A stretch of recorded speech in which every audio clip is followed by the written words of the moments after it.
Hello and welcome to Access Paranormal. My name's Jamie Williams, and guess who's in the studio with me again? Hello, James. Hello, Jamie. I'm back again, 4th week in a row. I keep dragging you back, don't I? You do indeed. I know. I was. What was it originally? 2 weeks, and then it's 3, and now it's 4. Well, we did say a couple, didn't we? But I didn't say how many years a couple. No, you didn't. You managed to keep that one excluded. How have you been? All right.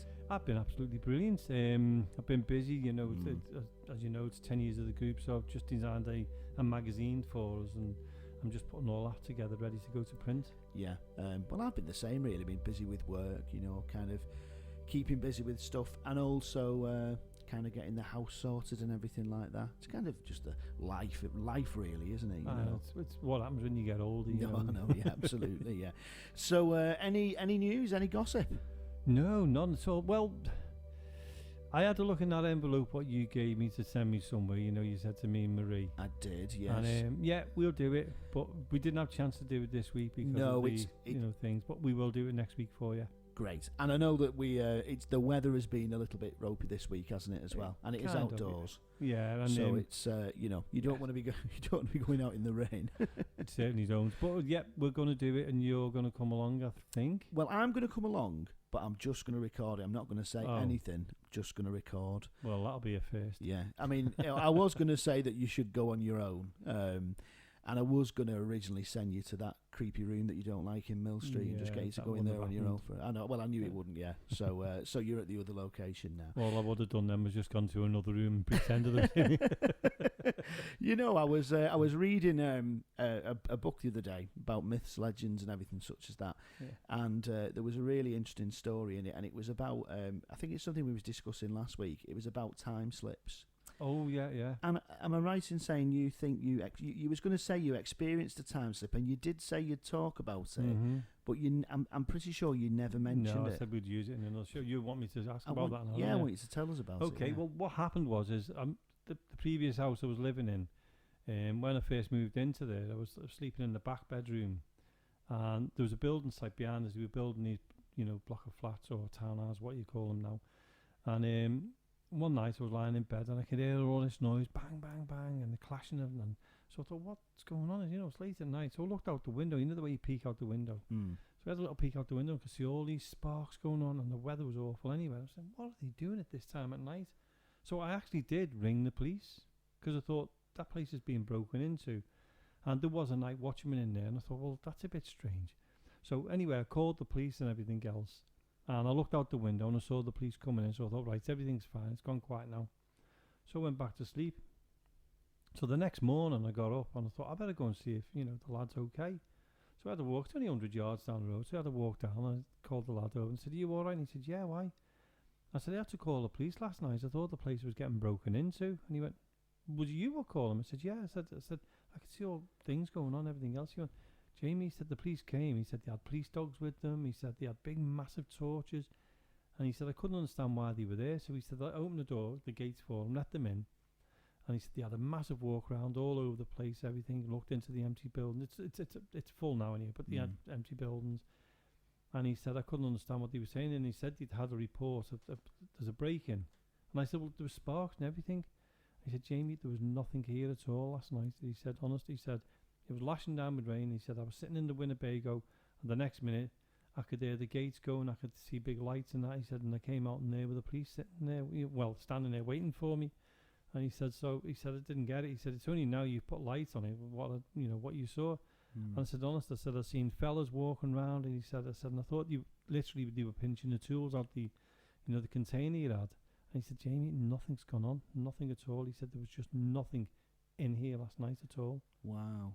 So I couldn't get my head around it because I honestly did see what I was seeing. You know. It wasn't a dream. I was awake. Yeah.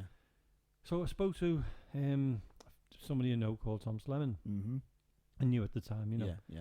And I asked him about it, and he said, "Oh, Jamie, you could have had a time slip."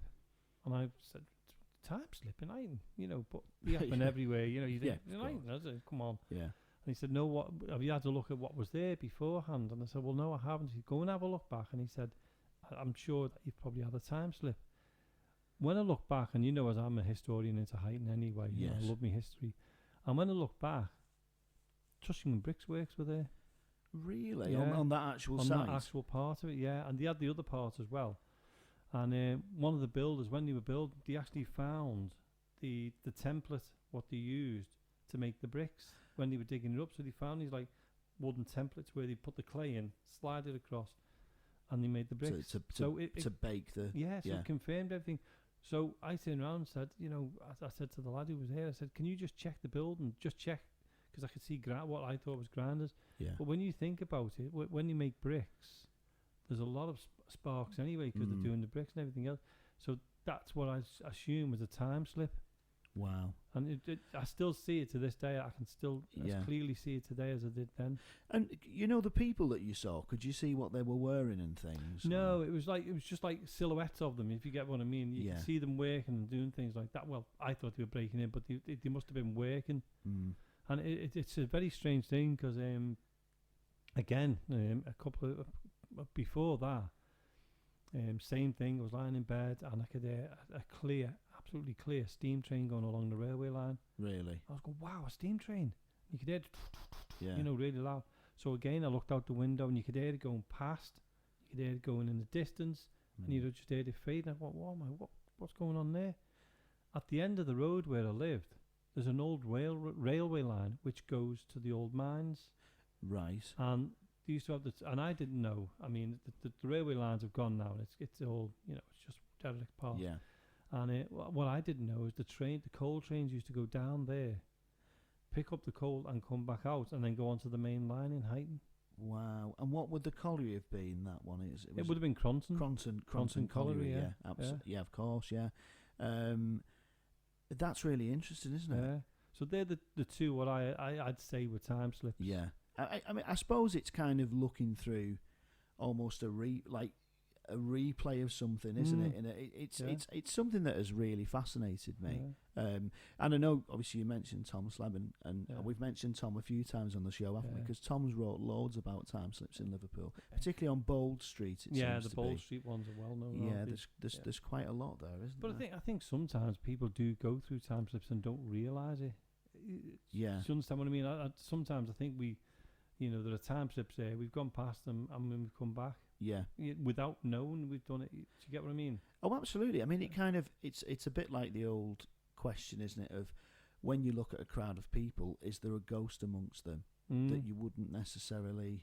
I've said that quite a few times, James, where, you're walking down the street and you don't realise that one of those people could be an actual spirit. Yeah. We talked about the one in Liverpool that time while I saw the Gaol. Which you followed, yeah. I mean, the other thing as well is that it's almost, I think we stereotypically think of ghosts as being, somebody from in a Victorian or a historical outfit. Yeah. But actually, what's not to say that the person who walked past you, wearing modern clothes, is not somebody who passed away, 2 years ago. Exactly. And it's just is a recent ghost, Yeah. Oh, yeah. Well, it's got to happen, hasn't it? Yeah. But it's like, I sometimes think, when people see people in the streets and you don't realise that they could be a spirit or anything like that, that could be our timeline, like and overlapping. their timeline overlapping, just slightly overlapping. So you got that crossover. It's fascinating, isn't it? It's something I would be. I think I'd love to experience it, but also would probably be quite unnerved by it as well. Because the interesting thing about your story is that you didn't suspect anything because it just seemed like something was going on at the time. Well, it was just like, could hear all this noise and the banging and clattering, and so I thought, what's going on? It's late at night. This is ridiculous. So that's when I opened the curtain to have a look and saw it. Yeah. What would have happened if we hadn't have opened the curtains? Would it have just died down? Would it have carried on? I don't know. It's weird, isn't it? And it's you kind of think, is it just you who could see it, or could some? Because obviously the person who was there couldn't see it. So why is it just you who is experiencing that? Because you mentioned that was there a night watchman on there? Yeah. So he obviously wasn't seeing any of that. He never saw a thing. So is it just unique? Is it just you who's? Is it just unique to you? Do you see what I mean? Well, did I just tune into it at that moment? You've kind of picked it. Yeah, absolutely. But it felt like it went on for ages, but it didn't. It was only like a few minutes before he actually called the police and said, "There's I think people are breaking into the building." That's fascinating, isn't it? So, what have we got coming up on today's show then, Jamie?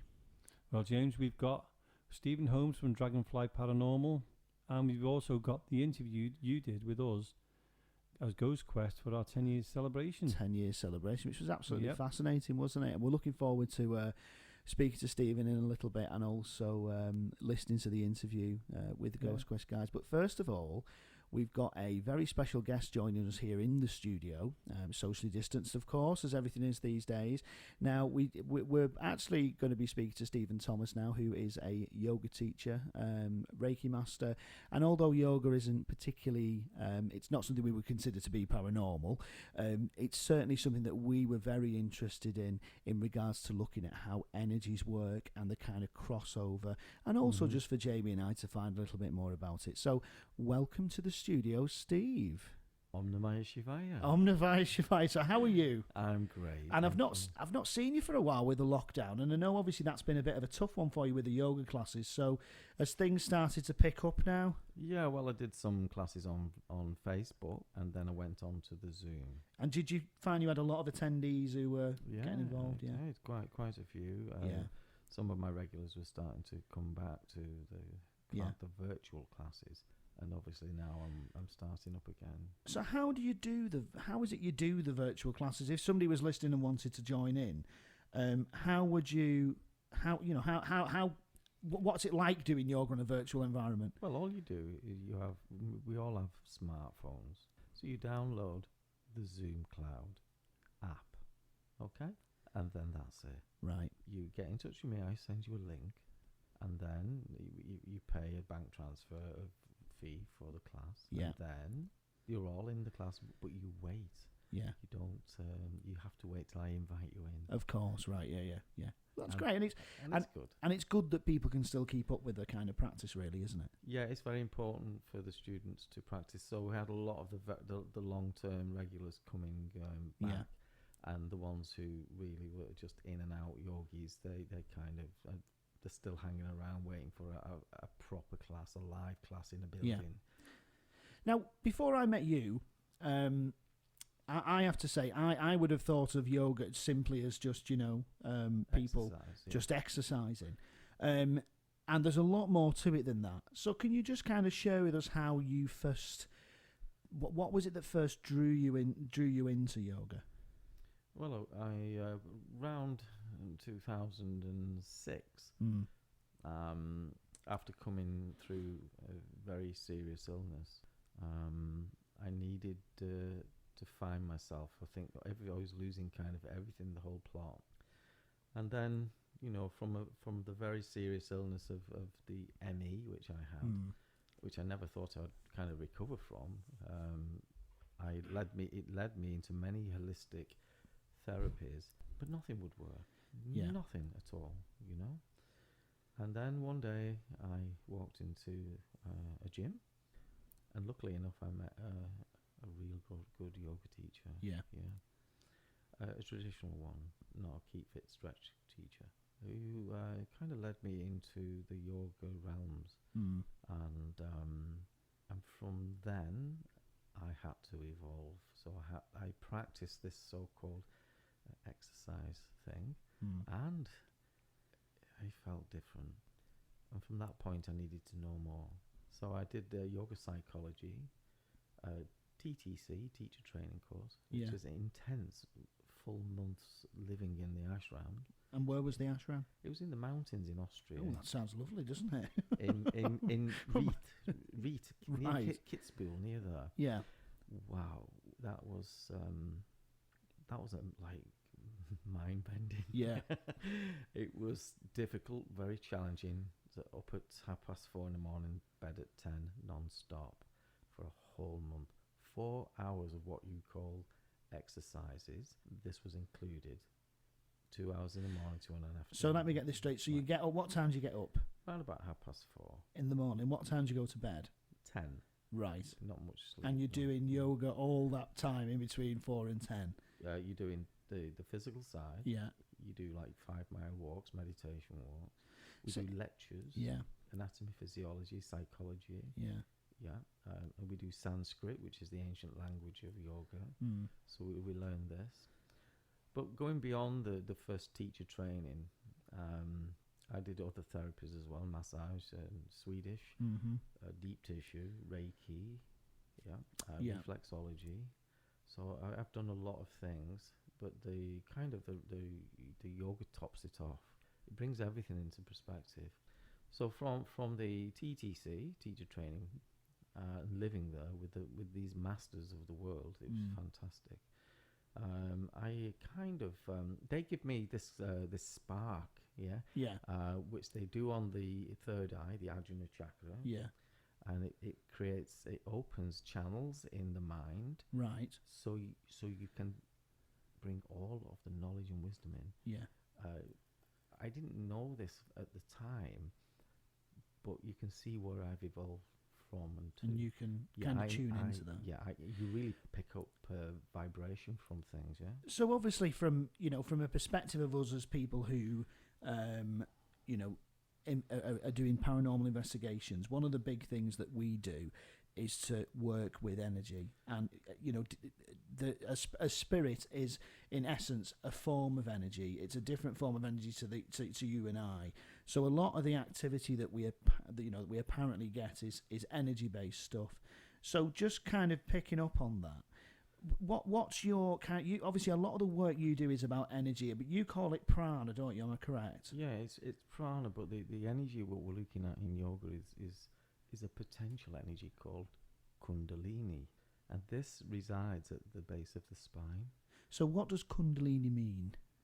It's a potential energy, right? Okay. That we bring up from the lower spine. Yeah. It's like a serpent. It rises zigzag up the spine, but we have to awaken it by using tools, and these tools are in yoga called asana, right? Pranayama, pratyahara, dhyana, dana, samadhi, and the first two are called the niyamas and yamas. So there's 8 limbs, so like 8 steps to where we're working with, and you go through these phases as a yoga teacher and student, and you experience all of these. So this energy, as if you look at what you do, this psychic night, and this you're looking at energies. You have negative, dark energy, and you have light energies. So in the yoga, we have the lower nature and the higher nature. You could call it dark and light. You can call it negative and positive. The idea is we use some kind of tools, like stretching the body to release tension from the muscles. We breathe, helping the nervous system to relax. So the mind then starts to relax. So yoga is mainly about the mind, but we need to move the physical, and we need to learn to breathe. So we can keep control of this body, the emotions, and calm the mind. So the 3 bodies you see, the mind body, the astral body, or your emotion, and the physical body. The physical body as well. These are 3 bodies which every human being needs to connect to. Once you connect to these, you open up. And this is where the cities come, the psychic powers for the yoga teachers. I know that obviously when you deliver your classes, you talk a lot about the not necessarily the psychology behind yoga, but the spiritual side of it, and you've kind of touched upon that just now. You also are a Reiki master as well. Yeah, teacher, Reiki master teacher. Yeah. So for listeners who haven't heard about what Reiki is, how if you had to explain what it is in a nutshell, how would you explain it? Well, Reiki. See, I look at the word yoga, and Reiki is everything is yoga, even Reiki, and you're working again with energy, and the lower nature, the higher nature, moving the energy. You can sense energies through the human body. Through hands-on, either touching or raising the hands above the body. There is a set routine to do, but generally, if you're experienced, you can zoom into. You can feel the areas. You can feel where there's blockages. Yeah. And basically, yoga is the same. When you do your asanas or your practice or exercise, you're moving energy and you're unblocking by compression, by moving the body and twisting. So you open up the body and it unblocks the energy.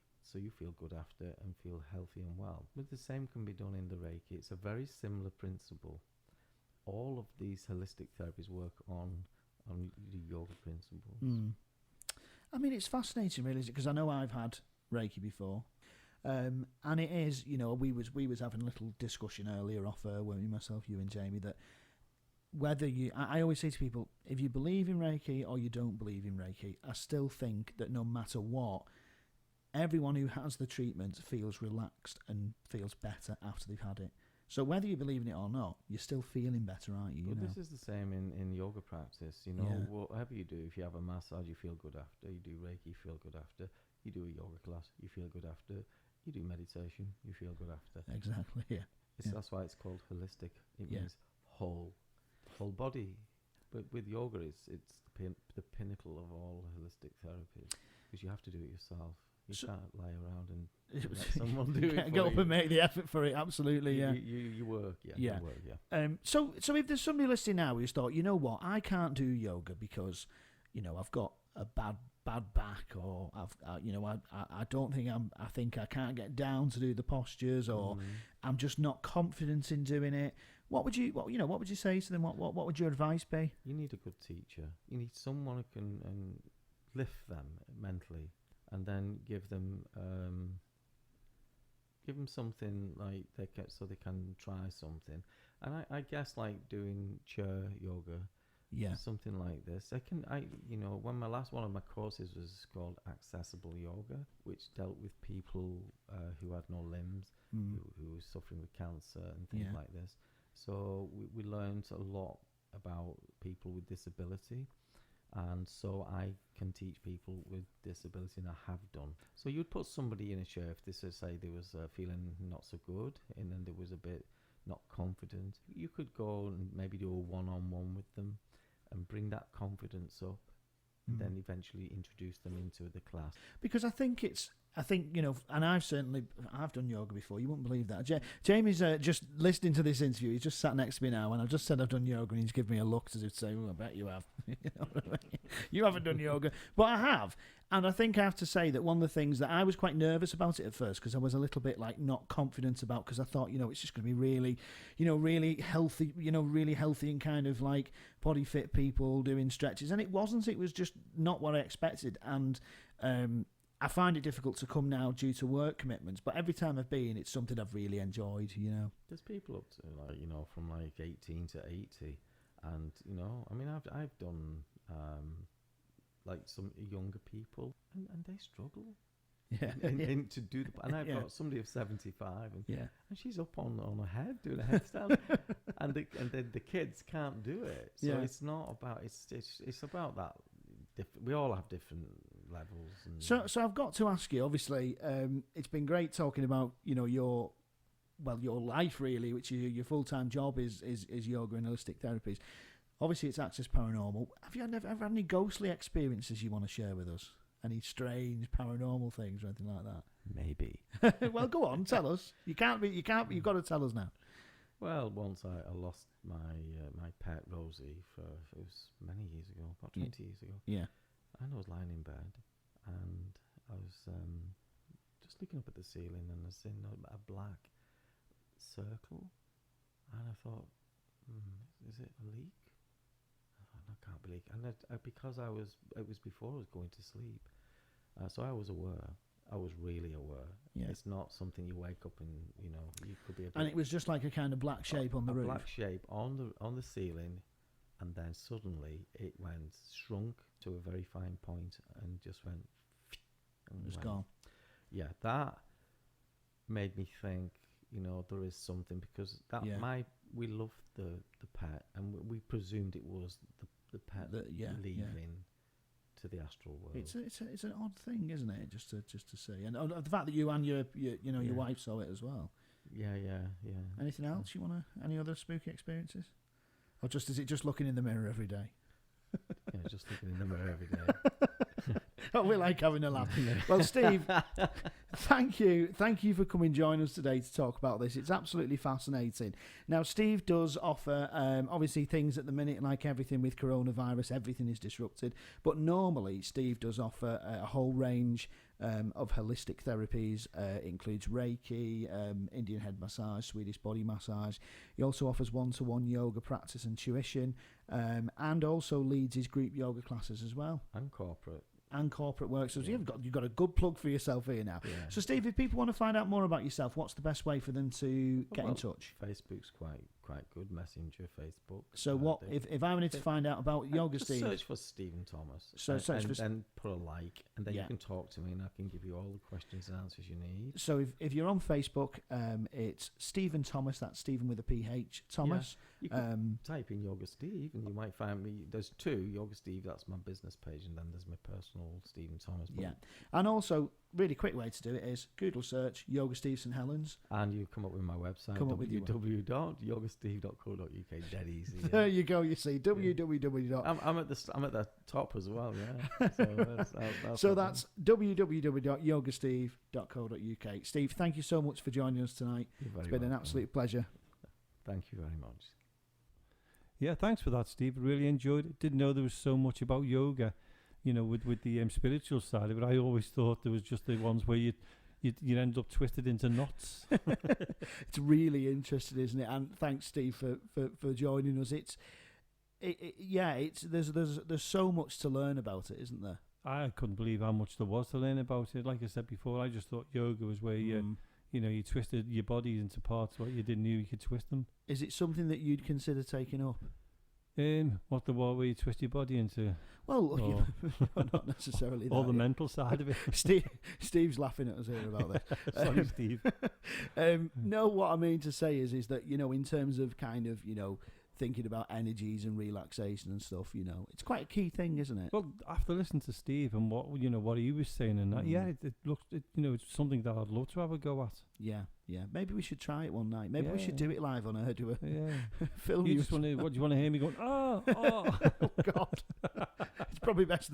That we don't put that out on air. Really, isn't it? A video of you doing yoga. If that's the noises that you make. No, on a serious point, I mean, what Steve was saying about you putting your mind into that kind of state that you're calm and you're relaxed, and you heard the way Steve talked. He was so relaxed and so calm. Brilliant. Yeah. Loved it. And it's interesting, isn't it? Because when we do investigations, we always start very kind of calm and focused on, doing what we call a spiritual protection, isn't it? Yeah. And that's very much about, calling on higher powers to protect us and drawing on energies. And I think it'd be great to get Steve along for one of those. Could you imagine if we did an investigation, but Steve did the opening? Yeah. First with the relaxation process, just to see if it changed anything. And it's another experience for us because we've never done that. Yeah, and it could be an experience for the group as well. It could open up a new channel, a new entrance for us to start the investigation off. Absolutely, it's worth a try, isn't it? Yeah. So, I believe that you was looking to talk about a few ghost stories tonight. Was I? Well, you mentioned it to me. We was having a chat earlier in the week about the show. I know. So we thought what we'd do is we'd put together a few little ghost stories which we're going to intersperse throughout tonight's show. And the first one is narrated by Jamie, and it's the ghosts of Glams Castle in Scotland. Have a listen to this.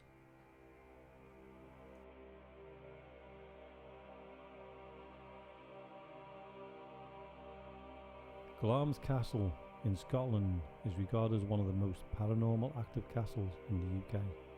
The site has been occupied since at least 1034, when King Malcolm II was murdered at Glams.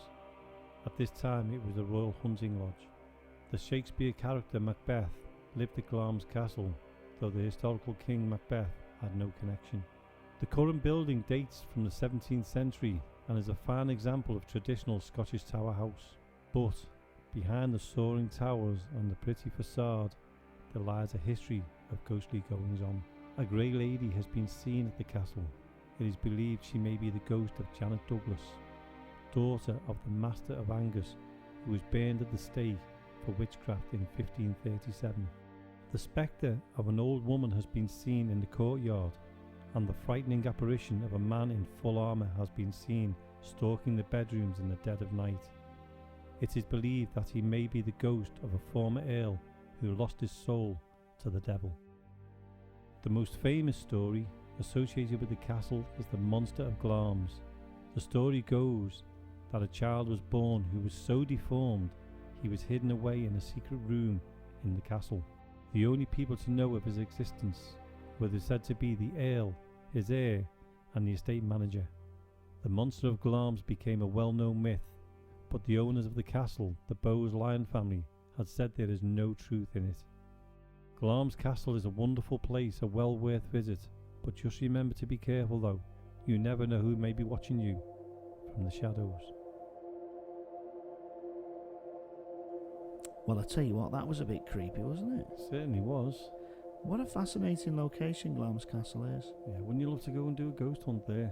You know what? It'd be amazing. In fact, wouldn't it be great to be able to go into, some of the places you'd never get permission to investigate them, like Buckingham Palace or, the old royal castles and things such as that. My one I'd love to do is Carnarvon Castle. Can you not do investigations in there? No. I don't think so, no, because it's a tourist attraction, isn't it? Yeah. Because I know you can do, obviously, they usually do ghost walks and things, don't they? Yeah. You know what I'd quite like to investigate, actually? I've been there a few times, never been inside, is Lancaster Castle. Oh, yeah. And I know they do paranormal investigation nights there. Maybe that's one for us to check out. Yeah, we'll definitely have to check that one out. But have you ever gone along, James, where you're driving along in the car and you see somebody and you think, wouldn't mind doing a ghost hunt in that? Oh, absolutely. I think, where it always kind of gets me, when you drive into Southport. Yeah. And you head in towards Lord Street and there's the huge old houses. Yeah. Some of those I look at and I think, I always think, God, I wonder who originally built them, but I bet you one or two of those have got a few ghosts, haven't they? I'm sure they have. There's a lot of places like that, though. You go past houses, Victorian houses, and, they've got that character of a haunted kind of place you want to go into. Yeah. Right, so we've got another guest joining us now. So who have we got next, Jamie? Right, we've got Steve now from Dragonfly Paranormal, who's over there in New Willows. Hello, Steve. Welcome to the show. Hello, Jamie. Hello, James. How are we all doing? We're all doing great. How are you doing? I'm not so bad, mate. I'm not so bad. Yeah, Steve, tell us a little bit about Dragonfly. So Dragonfly Paranormal, we set up officially on the 1st of July in 2017. And the reason we set up was because myself and my wife Lauren, we're the two founders of Dragonfly. We've been going as guests on, investigations with other teams and things like that. And we found quite a lot of the teams were charging extortionate prices, let's say. And so me and my wife's been massive into the paranormal since she was about 13. I'm more of the skeptic of the group. And we set it up to basically provide affordable ghost hunts for people, or paranormal investigations, sorry. So that was the basis beyond, in the first instance, but it's rocketed since then. Absolutely, mate. We've gone from just strength to strength over the time. Brilliant. We are we're quite a family orientated sort of team, if you get what I mean. Yeah, it's nice to hear that as well. That's brilliant. But what got you interested into the paranormal, Steve? It was my wife. So I've got a bit of a story behind it, actually, to be fair. As you know, Jamie, I used to be in the military, and I was stationed up in Newcastle. Yeah. With my wife, obviously, we had a married quarter, and my cousin was actually in the same regiment as me. And he used to stay at ours, near enough all the time. It'd only be of a weekend when he was going off back down home, that we wouldn't see him. And one night he turned to my wife, who's been reading tarot cards since she was about 13, and said, "Can you do mine?" So she was like, yeah, no problem. Now, a lot of people will say, well, hang on, she'll know quite a lot of information about him, and it's her husband's cousin, but she actually didn't. All she knew is that it was my mum's sister's son. That's it. And it was my cousin, and that we both served in the military together. So as she's going on, as she normally does when she's reading the cards, she'll start reading the cards, and then she sort of drifts away from the cards and starts reading the person. And without going into too much detail because it's a bit upsetting for me, she basically picked up on two of my other cousins who are no longer with us. They are in spirit, who took their own lives. And there was details and stuff as well. So like, there was stuff like, I mean, this is years and years and years ago now. This was, I think I was only, I was only young back when this happened. And my first cousin, he was in the military as well, and he sort of just took some tablets and went to sleep. Didn't wake up. But then my second cousin, obviously I don't really want to go, and scare everybody that's listening, but he took his own life in quite a brutal way. But she picked up on that exact point, not the exact point of what he'd actually done, but the feelings that he would have been experiencing at that moment in time. So she picked up on that, and it was sort of from that point there, really, that I sort of thought, oh, hang on, maybe there is something. She tried to read my cards before, and being a skeptic, yourself, you've got to be open-minded to these things for it to work. And she tried to read my cards, and nothing came through, and it was sort of just like, this is, I don't really believe in it, because obviously you've just read my cards and they're totally wrong. But then on that night when she'd done that, it was just sort of like, well, that sort of really brought it home for me. And then I was sort of like, well, maybe there is something. But being like quite scientifically minded, it was what was my favourite subject in school, and that I was like, right, now I need the proof of it. I need to actually have physical proof, something concrete to say it is out there and it does exist, which is, that is the basis of paranormal investigation, really, isn't it? So, and that's so that's where my interest stemmed from. It was my wife that actually got me into it. Wow. And Lauren, I've met Lauren a few times when you've been on investigations. Is she there with you now, or is she sitting in the background there, or? No, she's actually not very well at the minute. Oh, she's gone over on her ankle, and she's currently on crutches, so she took herself up to bed. She took her tablets and gone off up to bed, so I'm sat downstairs by myself. Yeah. Steve, what kind of experiences have you had within the paranormal itself? So my experiences, you've witnessed one of them, Jamie. The prime one was at Mill Street, where I it is my own fault, really, because I like to provoke things and try and get things moving along a little bit, as you know. And we was upstairs in one of the classrooms, and I was pinned into the corner, right, by one of the doors. It was weird because I don't normally experience things where I feel things. I've had a couple of experiences like that now. I think it's more because I'm sort of getting more open-minded to it. So as I'm opening myself up more, I'm experiencing that little bit more.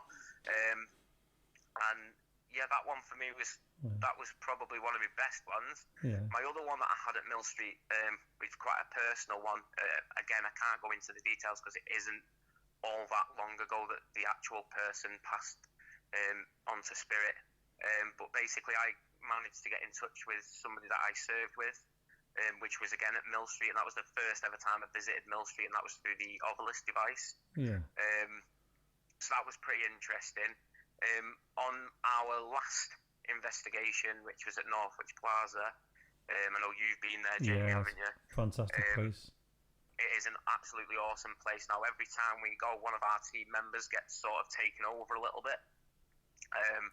And so we were all expecting it, and it sort of happened to me instead. But it was weird because at the same time as I was sort of being taken, I didn't know anything about it. I just basically what everybody told me on the investigation, like after I'd come round. But at the same time as I was going, the team member that normally gets it was going as well. And it was basically the way that they described that was I'd gone completely rigid. Like they couldn't even sit me up when they were like lifting me to sit me. I was coming like up, basically upright like a plank. And the only other thing that they said was my hands were, my elbows were tucked into my sides and my hands were like across my chest. But my hands were, the way that the person described it to me was like, you know, when you've got like severe arthritis and you get the curled up fingers and, you know, and the rigidity in the hands, that's basically how they described it to me. And then a repercussion from that was, I'm quite into like my Norse mythology and my Norse spirituality and things like that. You know, like Odin and things like that. So I actually had a black obsidian necklace with a Shelmir pendant on it, which is the helm of Or. It's the Norse protection symbol. Now, the day after the event at Northwich, where I was taken over by spirit or by something, don't know what it was. I was laid on the couch watching TV, and I had the urge to put my necklace on. So I put my necklace on, and I'm just laid there. And the next thing, I just felt like a twang, and I was like, "Oh, what was that?" And then when I put my hand down my back, my actual necklace had snapped completely, and all the beads were rolling down my back. Right. So what was quite weird. What do you think caused that? You know, when you were at the plaza, what do you think caused it? And do you think that it may have attached to you? You know, when you went home.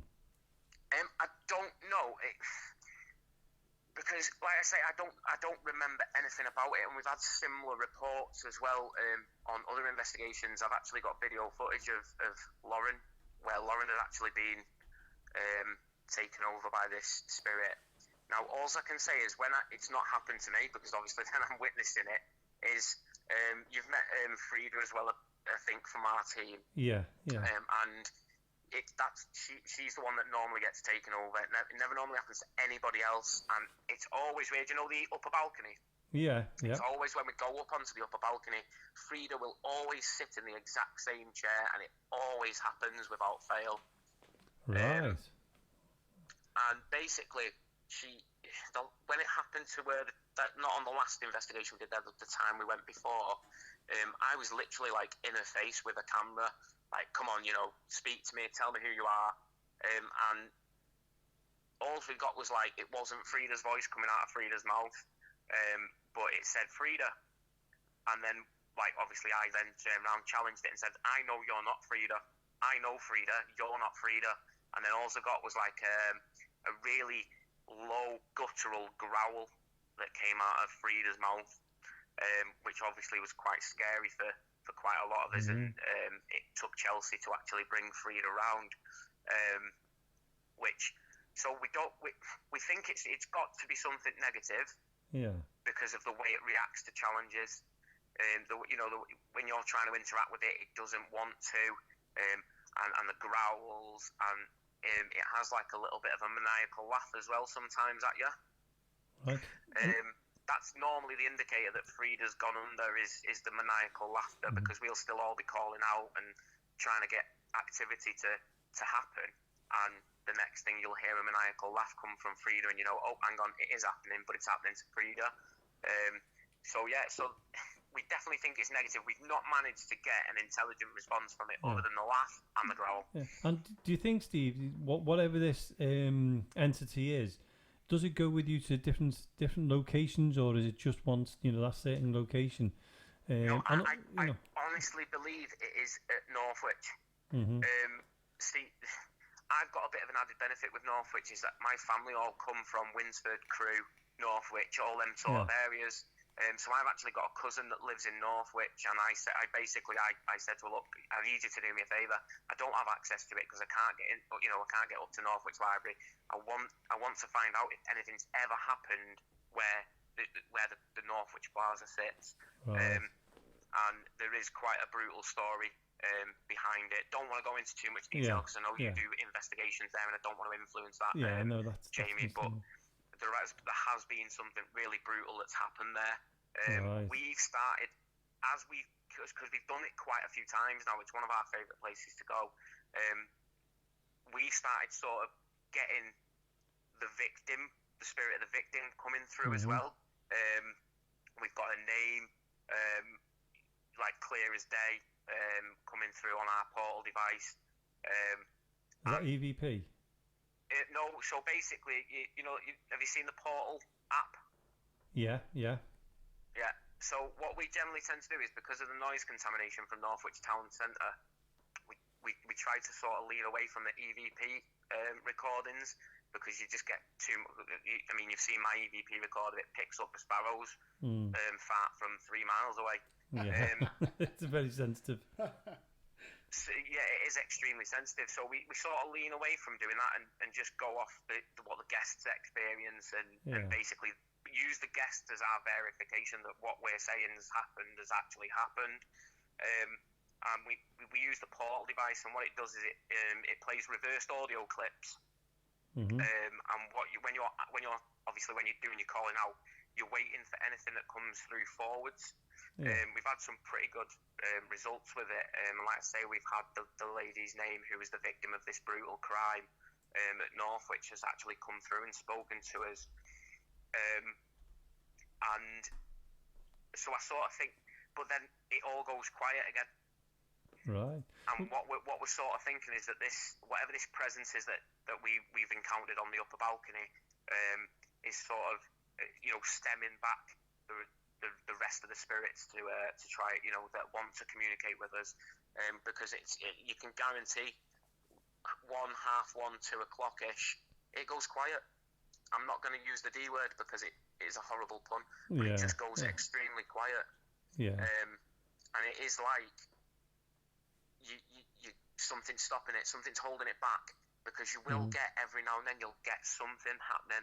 I mean, like the last time we were there, we sort of wrapped up by about 1:30. It was extremely cold. People had started, the guests had started going home, and then it was sort of like our committee, which are our like most loyal guests that form our committee, and we all sat down and we were just having a brew and chilling out, and some of the equipment was still left out, and we were getting the cat ball on the stage going off even though nobody was even near it, and it's just things like that you get little dribs and drabs of activity, like something stemming it, like somebody's gone, it's coming out of a bottle and somebody's just put a cork in, but the cork's got like a tiniest amount of hole in it that's just allowing that little bit of energy to leak out. But yeah, so we don't know what it is, in answer to the original question, and to sort of digress a bit there, didn't I? But yeah, we don't know. We want to find out. We are going back. Because, like I say, it's one of our favourite places to go, and our guests just keep going. Let's go back. Let's go back. So that's we're definitely heading back there at some point. When that is, don't know, but hopefully soon. Yeah, it is a great place. Steve, I'm going to ask you about your group itself. Tell us, how you got your name, and also what kind of equipment you use, as a group itself. Yeah. So. Dragonfly gets its name because Lauren's mum, who's no longer with us, that's another story at Mill Street as well, but I'll not go into that. I'll concentrate on the question for a minute. Yeah. The first film Lauren ever watched with her mum was Dragonfly with Kevin Costner. Mm-hmm. And I've since watched it, and I've watched it about 10 times, actually, to be fair. It's a brilliant film, and it's along the lines of the paranormal.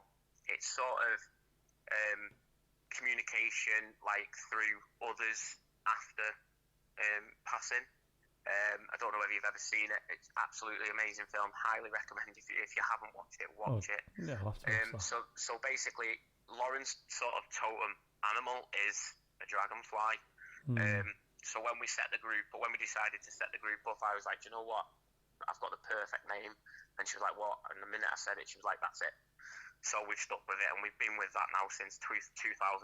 So we've been going now as a group that provides investigations to the public for the last 3 years. So equipment-wise, we've got quite a lot of variety of equipment. We use infrared CCTV cameras, which we've got now got a full complement of 8, which just allows us to cover that little bit more ground in some of these bigger locations like Mill Street Barracks, Northwich Plaza. It allows us to put a few more cameras out, get different angles. We also have full spectrum action cameras. We've got 3 of them, which are basically like GoPros but converted so that they take in all spectrums of light so that you can see in the dark, and use infrared illuminators to enhance that. And we use them. I've got a Sony Handycam which has got a night shot mode on it, which is like our mobile camera that we sort of take about and film little snippets on and things like that. We use digital audio recorders for trying to catch them all important EVPs, which we've actually got some decent results from. We use the Portal device, which is actually an app that's installed on a tablet, but when we use it, we turn it into flight mode. The app itself, there's a guy, I can't remember his name, who basically he's a paranormal investigator, but he's also a software designer. So he knows all the app codes and things like that, and he actually dissects the app codes. And the Portal app is the only one that he's found so far that doesn't have any code in it that could interfere with it, and generate false results as some of these other apps that are out there do. So we use that. We've got Johnny Five, who is named so because he looks a lot like Johnny Five from Short Circuit, the film, and he's our little sort of like remote control investigator, if that's the correct term to use. He's on tracks. He can get into little tight spaces that we can't get into, and he actually has a night vision camera in his space with infrared LEDs and also normal LEDs as well, just to provide a bit of colour if needed. So we've got that. We use disco cat balls, and that's what we call them. They are literally a cat toy, but we've had fantastic results using them. I think we brought them last time we came to Mill Street actually, and we got some decent stuff going on with them. I've got video footage from Mill Street of the cat balls going off actually. We use that, but mainly I think our best tools that we've got as a group is like Lauren, who's extremely in touch with the spiritual world, and and her senses that she has are just tremendous when it comes to actually getting down into the nitty-gritty and investigating. And I think the energy of the group as well. So we're not always like 100% serious. We're always having a laugh and a giggle, which, as you guys probably know, it does build up the energy, and you can get some fantastic results from some positive energy, like the laughter and things. So I think our main equipment is ourselves. It's the team itself that sort of gets what activity we get is because of the energy that we build up, right, not just at the beforehand, but going right the way through. We do have other little bits of kit like a K2 meter, which it doesn't often come out, but we only ever use that in conjunction with something else anyway to sort of to corroborate what the other piece of equipment's sort of saying. We've got our Dragonfly Parasynth as well, which is a self-built bit of kit that I made myself, and it's similar to a REM pod from DAS. Yeah. I'm going to say it's similar to because it's not the same as, but yeah, it is based off that sort of principle. It has the antennas on where, spirit that comes within however many centimetres of it, inches or whatever it is, can set off a visual, which is the lights, and an audible response through that bit of kit.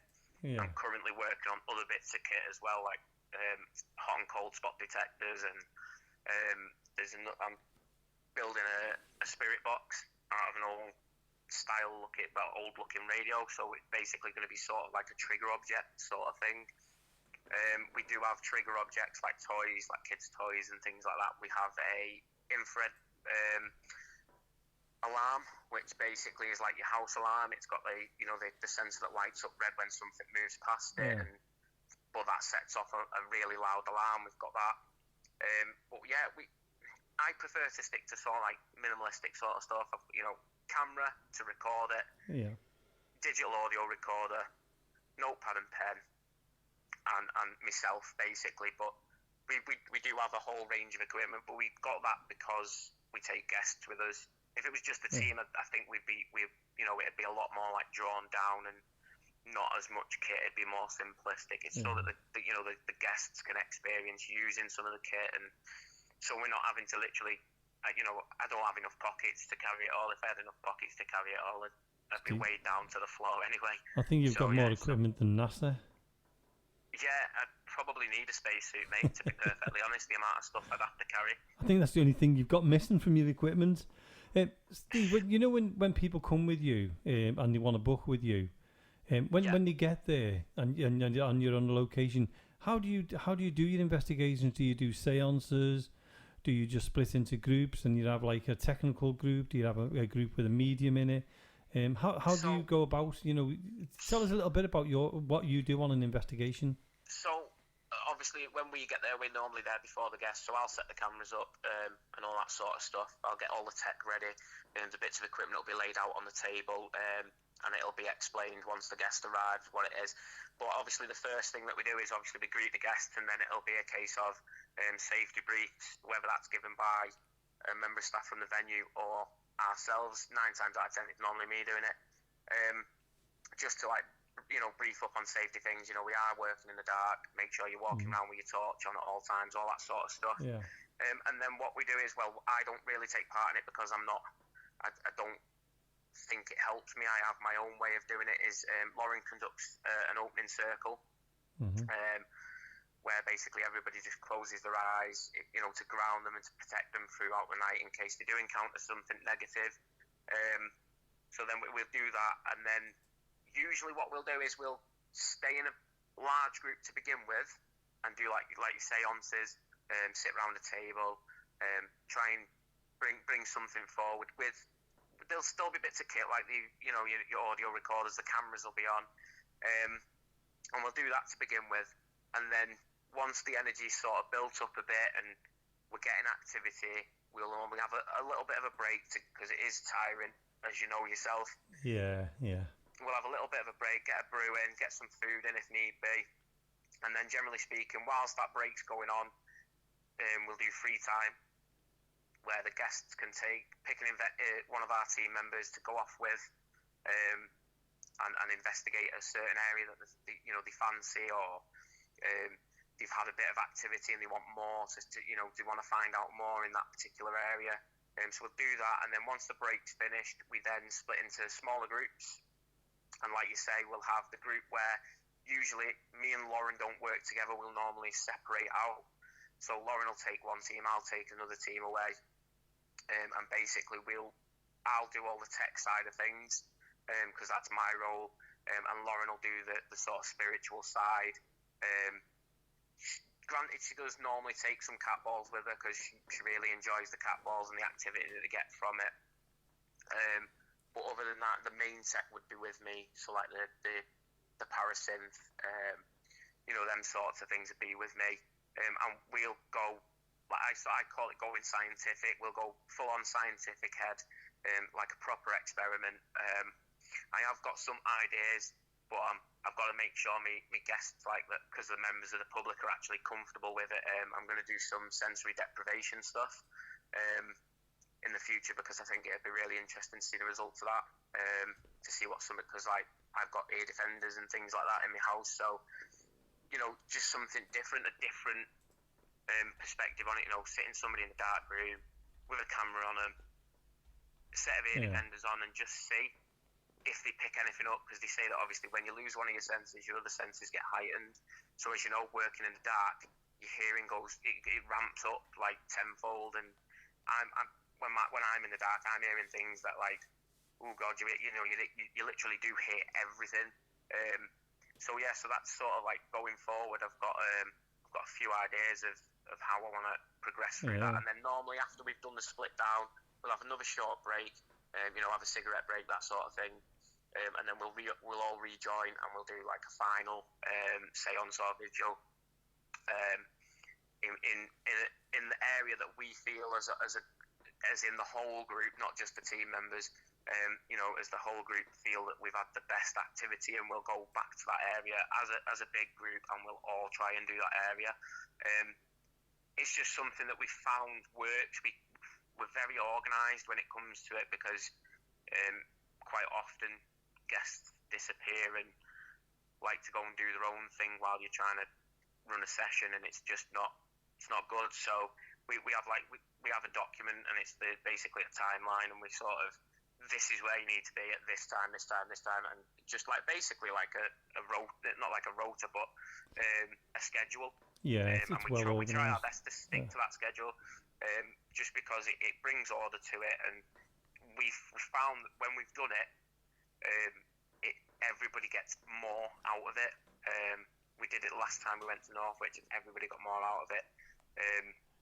People were leaving early because they were that scared, so it was a case of, well, obviously this way works, we'll stick with it. So so that's how we run an investigation, and then at the end, once we've finished, then it's time to wrap up. Now we sort of Lauren will do a close down circle, which is basically what she does at the beginning, but in reverse. And usually while Lauren's doing that, I'll walk around with Sage, dependent on venue, because sometimes obviously we're not allowed naked flame in a building, because some of the buildings we do are quite historic and could go up just from one little tiny ember. So it just depends on the venue. I'll light Sage and I'll walk around the circle, and because Sage is meant to be cleansing and protective, so I generally do that, and that's only because Lauren asks me to do it. So because like I say, I don't really take part in the open and close down circle. I have my own way of doing it, which I take myself off and do by myself normally in the toilet, funnily enough. No, it's just because obviously when they're doing the circles, I know nobody's going to be in the toilet. It's going to be quiet, so I can take myself off. I can sit myself down and sort of sort myself out and get myself prepared for it, and then I feel like I'm okay. I'm going to be all right. So yeah, that's basically what, in a nutshell, what we do on an investigation. In an ideal world, I would like to at some point go back to some of the venues and sit down with like the person who runs the venue and just go through things like an evidence review sort of thing. But sometimes these venues are that busy, it's just not viable to do it. I mean, yourself from Mill Street, we've never actually come back and sat down with you and go, oh look, have you seen this? But normally what I'll do is I'll send it to you over Facebook, because I've got you on Facebook anyway. So it's just it makes it. So Steve, what would you say, obviously, from the investigation that you've done, what would you say your kind of most memorable experiences that you've had are? I mean, I know you've already spoken about one that you had at Northwich, but if you had to kind of say pick one or two, what would they be? So, my most memorable experience, other than obviously the ones I've mentioned before, where I spoke with one of my friends I served with, my other one would have to be at Lee Spinner's Mill. It got extremely personal for me. I can go into detail because it's not something that's it was years and years and years ago now that this person passed on. So it was actually our last ever visit. We're never going back to Lee Spinner's after this night. We were actually the second team to ever investigate the 5th floor. So we were quite lucky in that respect. So we were in the engine room, and we literally just started. This was the first place we went to. We'd literally just started, and we're all sat there. And one of our guests is quite sensitive. When I say sensitive, I mean to the spiritual world.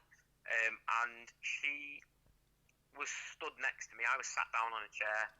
We were doing the usual calling out, and we were getting some activity with the cat balls, and it appeared to be a child that we were communicating with.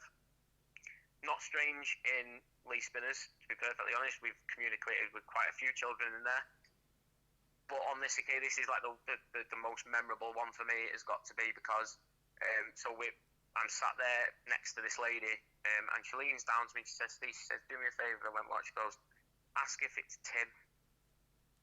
So I goes, "All right, yeah, cool." Not thinking anything of it. And the ball lit up. So then Lauren "Can you confirm by lighting the ball up, your name's Tim?" Ball lit up again. So we're like, right, great. We got the confirmation. Let's keep going. Let's try and keep pursuing this. And other people were asking various questions and things like that, and getting mixed responses. And then this lady then leant down to me again, and she went, "It's not Tim." She said, it's little Timmy. And I did at this point go, well, I'm not beep asking that question. You got no chance, sort of thing. And as this story progresses, you'll find out why I wasn't going to ask that question. So she goes, all right, okay, I will then. So then she says, you know, is this little Timmy? And nothing happened, and I was sort of relieved a little bit, and I literally went, oh, thank God for that, and pointed at the cat ball, and as I pointed at the cat ball, it lit up. Oh, gosh. So, at that point, and I've never done this before, Jamie will tell you I've been pinned in a corner at Mill Street and still didn't walk out the room. I walked out the room, and I sat down in our break area, and I did not go back into the engine room at all that night. And there's the reason being is because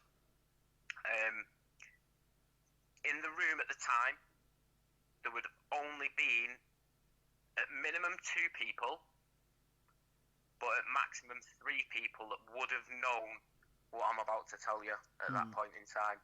So them people would have been 1, me, 2, my wife, which is Lauren, and 3, one of my cousins who was attending the event. And basically, little Timmy is actually my dead brother. Wow. And he was called Little Timmy. Well, he wasn't. He was called Tiny Timmy because he was stillborn, but he was stillborn premature. Right. And he was literally could fit on your forearm. Oh, bless. And he was extremely small, which ties into another story about my nan, but let's not get into that one. So that for me's probably got to be my most memorable part of an investigation. And the lady actually came out to me and she went, she basically said, I'm so sorry. She said, I had no idea. She said, I'll tell you something, Steve. She said, I knew that he wasn't to do with the building. I knew it was somebody, it was with somebody that was in the room. And I was like, right. And she said, but he's got a message for you. Now, I turned around to her at this point and said, look, I'm absolutely 100% not interested in that message. It sounds really horrible, but at this point, I'll explain why. At this point in time, my nan was extremely poorly. And we'd actually... So, on the Friday, this was on a Saturday evening, on the Friday, I'd actually been down in Norfolk, where my nan lived, visiting my nan, thinking that she was going to pass away. We drove back Saturday morning, before the morning of the night of the investigation, and I basically, the reason I didn't want to know the message was because I thought what he was going to say is, I've come for Nan, basically. I've come to take Nan with me. She actually lived, I think it was another 4 weeks after that, which was a bit of a relief. But so it was that's probably my most memorable that I've ever experienced on an investigation. I have had other things that have sort of, like, the ones I described before. I've actually had quite a few experiences, but I think that one is definitely because of how personal it is to me. That's your number one experience. Yeah, it's got to be because of how personal it was to me. All right, my friends that I served with personal, but that was my brother. So that was sort of quite interesting. But they actually went on to get further confirmation from Timmy that it was actually him. Wow. But basically, I wasn't in the room, but they basically, when they come out, they told me. Lauren actually then realising, because I'd got up and walked out, what this sort of line of questioning was heading towards, said, "Are you related to somebody that's with us tonight?" And the ball lit up multiple times in response to that question. So, so that's probably my most memorable, definitely. That's quite close to home, now, Steve. It really is. Steve, we've got to go soon. Is there any way you could tell us how people can get in touch with you? If they want to go on your investigations with you, have you got a website, Facebook page, anything like that? Yeah, so we are on Facebook, which you can find us at facebook.com/Dragonfly Paranormal, capital D and capital P. You can also find us on our website, which is www.dragonflyparanormal.co.uk, or you can drop us a text on 074 322 66471. But all that information is on the Facebook page, so if you just head to the Facebook page, they can pretty much get there from there. To book onto an event, you have to go through the website now, just to make it easier. We can generate a fire register quicker. So, so that's how to get in touch with us. That's brilliant. That's Steve. Steve, thanks very much for your time tonight. And if anybody can hear that, then please go and visit Dragonfly Paranormal's website. Get in touch with them. That's Steve. Steve, thanks very much for coming on the show. We really do appreciate you taking your time. Thank you very much, Jamie, for having me, and of course, James. And I hope to come and work with you in the future. Oh, I'm looking forward to that, Steve, because I haven't seen you for a while. So it'd be nice to keep in touch with you. We haven't. But we are coming back next year, so that's already a bonus. I might try and sneak another one in beforehand and see what happens. Steve, thanks so much again, and we will be in touch very soon with you. Thanks very much, mate. So, that was Steve from Dragonfly Paranormal, if I can say that correctly. We always get a bit muddled up, wasn't it? Dragonfly Paranormal. Yeah. It's a very difficult one to say, that, James. It's a tongue twister, isn't it? Sorry, Steve. I'm sure he'll forgive us.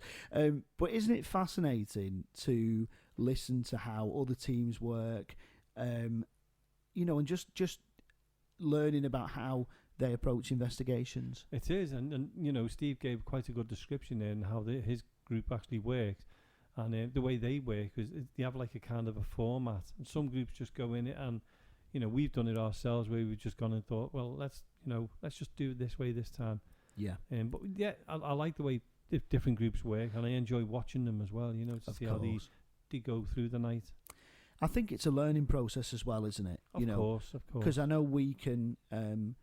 When we've been out with different groups and you look at something and you think, and also I think for us from doing these interviews, there's loads of ideas you can pick up for what people are doing, isn't there? It is, and as you know, we do mix with a number of groups and we go on investigation with them, and we do learn a lot from others, and that's what I like about being friendly with other paranormal groups is you can give each other tips, you can give each other ideas, and it works well. It does work well, and as you know, with the cost of some of the buildings, to have another group on your side, it splits the cost, and both teams enjoy that new experience together.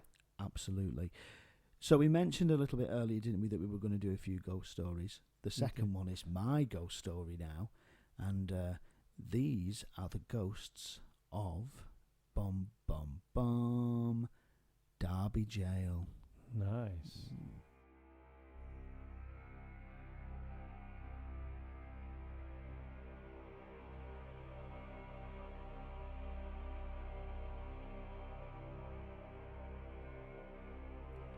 Derby Jail in Friary Gate, Derby, was ranked in the top 100 haunted locations in the UK.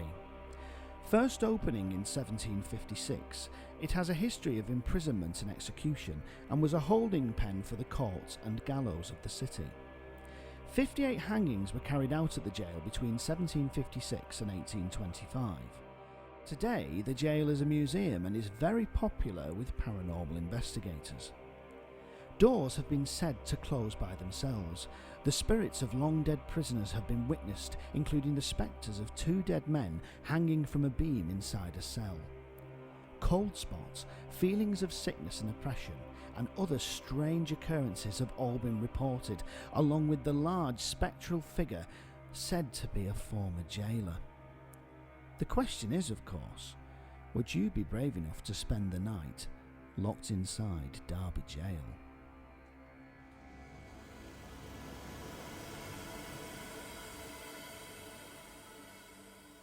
Well, I'm very excited now to be joined by a very special group of people. This group of people are celebrating 10 years as paranormal investigators. You will have heard us mention them on the show before, and I'm very happy to be joined by the members of GhostQuest-Liverpool. Hello, folks. Yeah. Hello. How are you all? You all well? Yeah, good, thanks. Good. And it's lovely to see you all. It's been a long time. We've not seen each other, some of us, since before the lockdown. In fact, Liz, I think it's been a little bit longer, hasn't it? When was the last time we saw each other? November last year. And how's things? Good? Yes, absolutely. Fine. Great. Now. And we've got Jonathan with us. Jonathan, you was on the show. Some listeners may remember you a couple of weeks ago.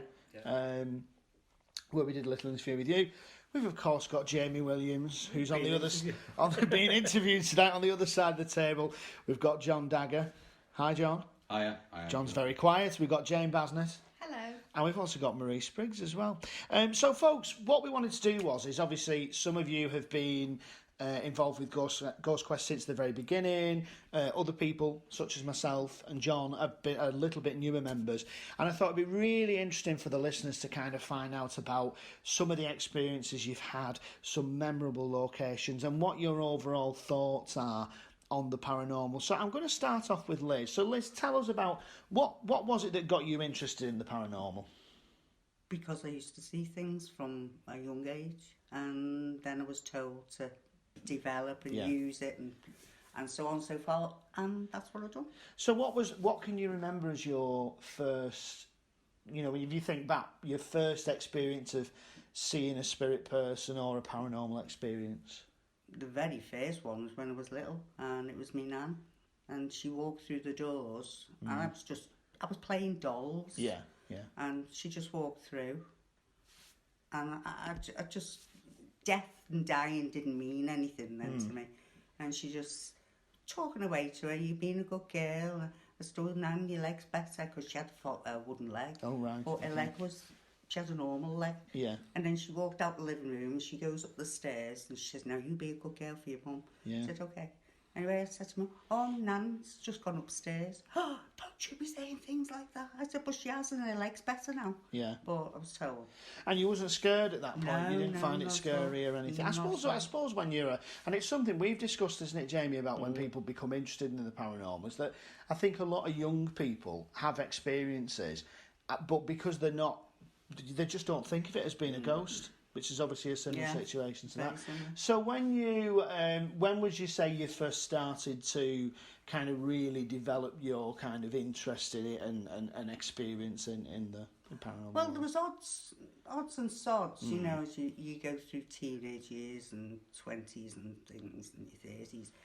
And then I went to like a craft fair thing in the village, and there was a couple doing aura readings. They took the photo of the aura and then a reading after. And the wife who was doing the readings, and at this point I was very open-minded, she literally read everything about me, and I was like, where's she coming from? How does she know this? And whatever. And she said to me, "Should you need to start using it?" I said, "Oh, yeah," sort of thing. 2 weeks later I got a phone call, and there was a development circle starting within the village, and so I started doing it properly then. And if you don't mind me asking, how long ago was that? That's going on 19 years ago now. Well, you're only 25, Liz. I know. I was crawling. My mum took me in the buggy. Change your glasses, Jamie. Well, thanks for that, Liz, and we'll come back to you in a little bit. Now, we've also got Jonathan here. Hi, Jonathan. Hi, Jamie. Now, some of the listeners have obviously heard you talk before, and you have discussed kind of, some of the experiences that you've had.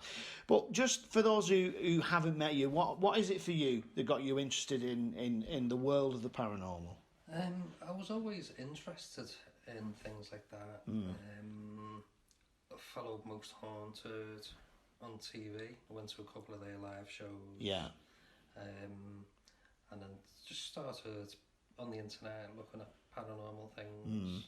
That's basically it, really. Yeah. And what would you say, if you could pick your number one experience that you've had?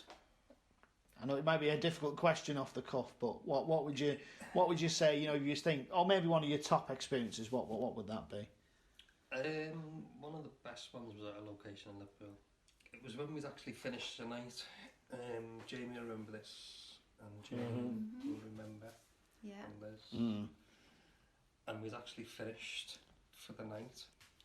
As we were walking out, we come up to a part of the building, and there was two big windows. And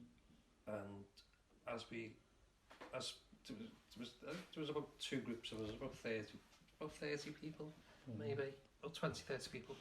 And just as we reached the window, there was a big bang on the window from the inside. Yeah. There was nobody else there, it was all locked up. And we just all looked shocked, basically, because Because you knew there was we walking out, going on. And it's that kind. It's that kind of thing, isn't it? Where you can't really fully explain it because you know there's nobody else in there at the time. Yeah. Strange. There was only the group of people that were there that were there. No one else could get in because it was all locked up. Yeah. And then there was a high chair in the corner, and the table bit off the high chair flew up in the air and come down onto the floor. I think I'd have been out the door. And at that point we all sort of hurried up. As you do, yeah, absolutely, yeah. Well, thanks, Jonathan, and we'll come back to you in a little bit. So we've also now got the lovely Jane Basnett. Hi, Jane. Hello. Now, Jane, if I'm right in saying you've been a member, how long have you been a member of Ghost Quest for? Almost since the beginning, perhaps just a little bit less than 10 years, but I knew Jamie years before that, and Marie. Yeah. From another group. From another group. So then, and then you got probably doing it 14, 15 years maybe, quite a long time, on and off. And what is it about the paranormal that you're so passionate about? Just curiosity, really, and just finding answers, and it's just something that's always interested me. But I've always felt scared as well about it, because I remember as a kid reading a story about the Borley Rectory. Oh yes, indeed. And I was really young, and I remember I had nightmares after reading about it. Yeah. But it's always stuck in my head, and I've always just wanted to go places like that, and probably get scared. But it's an interesting one with Borley Rectory, isn't it? Because I'm sure, didn't it burn down? And even the fire was, I think, attributed to the paranormal stuff that was going on, wasn't it? But yeah, it is quite for any listeners who are listening. If you have the chance to have a look on the internet at Borley Rectory, it's a really interesting thing, isn't it? So what would you say has been, thinking back over your 10 years with this group and obviously your time with the other group, what are some highlights for you of things you've experienced, and then moments where you think, you know what, I actually can't really explain that? Definitely Bake Up Theatre, which we've done a few times, but I did it one time, and in all the years I've been doing this, I've never seen anything physical, but I did see my very first apparition. Did you? And what was it like? Theatre. It was a man stood behind he walked behind the bar area of the theatre, and he just walked like a normal person.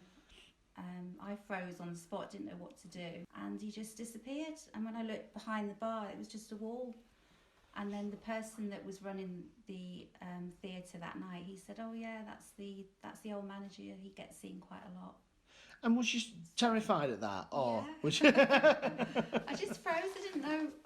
I didn't know what to do. I just sort of froze. Didn't know what to do. When you physically see something, you just all the times you want to see something, but when you do, you don't know how to react. It's really weird. Yeah, it's an interesting thing is that we put ourselves in this situation where we come and we go into spooky old buildings or out to haunted locations, and we put ourselves right in the middle there, purely for the fact of wanting something to happen. And then when it does happen, you're absolutely terrified. But I think that's part of the fun of it, really, isn't it? You know. I was made up. I'd seen something. I've never seen something since, but I was just made up. I've actually seen something. And in regards to other experiences in terms of noises, I mean, I know we've done quite a lot of investigations together as well, and I know that we've had quite a lot of times where we've heard sounds seems to be the main thing, rather than actually seeing an apparition. It seems to be hearing sounds that you can't necessarily attribute to a physical cause, or at least we can't find a physical cause to attribute it to. Heard lots of weird growls and strange things like that have frightened me as well. I do like getting scared. Well, thanks, Jane. Also, we've got with us John Dagger. Hi, John. Hi, okay. So you've been a member of Ghost Quest for about 3 years? Is it now 2 or 3 years? About 2 years. I think, about 2 years. And your background is a little bit different because was you a Marine? Am I right in saying? Yeah, Marine. Yeah. You was great, and obviously now you're a member of the group. So just from the stuff that you've done, what would you say that it is for you that you kind of find interesting about it? I think, from my point of view, I've always been inquisitive, and I also like a challenge as well. So I think this kind of fits it quite well. I've been into it since I was a youngster. Grew up as a Catholic church, Catholic school. I was an altar boy for probably 8-9 years, and we spent a lot of time in the church when there was no one else there. Yeah. It's quite spooky at the time, obviously growing up as a kid, and we always used to make up stories about what might happen and what we thought we saw. So yeah, I think I've always been interested in the paranormal, especially because no one can really explain it.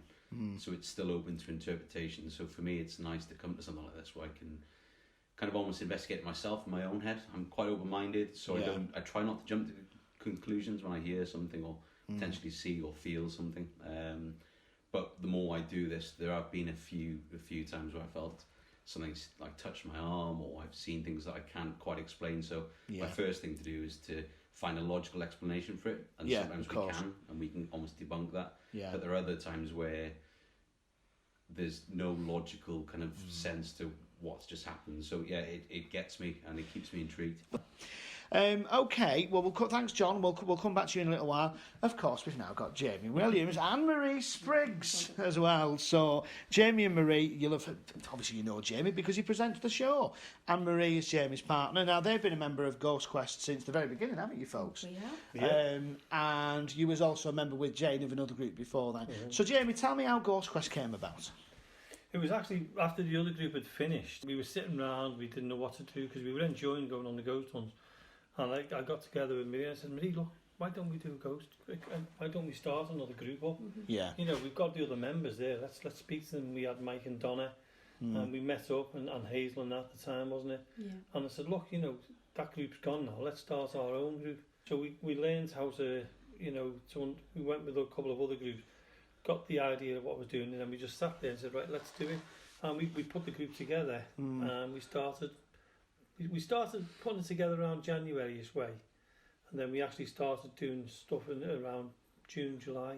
So what would you say? I mean, obviously the group's based at Mill Street Barracks, but has it always been based at Mill Street? No, the first time we got together, we were in one in Huyton. I think it was called the Greyhound. The Greyhound. Yeah. So what was the Greyhound? It was a pub. Oh, pub, right. Yeah, it was, yeah. Well, we ended up there. I think we were there for a while, and then it was getting closed down. So we moved from the Greyhound, and then we stayed about 2 months in the Dean's house in Prescott. Yes. Then we moved from the Dean's house in Prescott to Flex 2, Stephen, who's still with us. Yeah.